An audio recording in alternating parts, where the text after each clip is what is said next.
السلام علیکم ورحمۃ اللہ۔ تو دوستان محترم، محبت میاں بیوی کی ایک ایسی چیز ہے کہ جس سے زندگی کے اندر آسانی آتی ہیں۔ پیارے ساتھیوں، جمع کرنا، ہم بستری کرنا میاں بیوی دونوں کے لیے بہت ہی ضروری ہے۔ اگر یہ نہیں تو کچھ بھی نہیں۔ تو دوستان محترم، آج میں آپ کو بتانے والا ہوں کہ جمع کے دوران اگر ایک رات کے اندر ایک دفعہ ہم بستری کی تو دوسری دفعہ کرنے کا ارادہ ہوا، یا پھر رات کو آپ کو احتلام ہو گیا تو پھر اس کے بعد آپ نے فوراً اپنی بیوی سے ہم بستری کی، تو اس دوران کیا کرنا چاہیے؟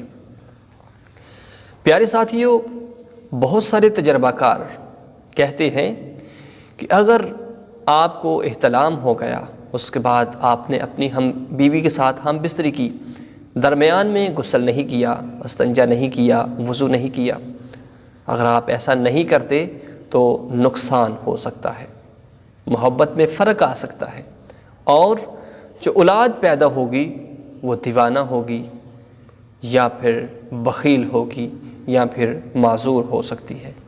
تو اس سے بچنے کے لیے اسلام نے آج سے 1400 سال پہلے ایک راستہ بتایا تھا۔ پیارے آقا صلی اللہ علیہ وسلم کی حدیث پاک کا مفہوم ہے کہ آپ صلی اللہ علیہ وسلم نے فرمایا کہ جب شخص اپنی بیوی کے پاس جائے تو ایک دفعہ جمع کرے، ہم بستری کرے، تو دوسری دفعہ ارادہ بنے تو درمیان میں وضو کر لے، بہتر ہوگا، اس کا بہتر فائدہ ہوگا۔ اگر نہیں کرتا تو اس کا نقصان ہو سکتا ہے، محبت میں فرق آ سکتا ہے، جو اولاد پیدا ہوگی وہ بخیل ہوگی، یا پھر اللہ معاف کرے معذور ہو سکتی ہے، یا پھر آپس میں دوریاں پڑ سکتی ہیں۔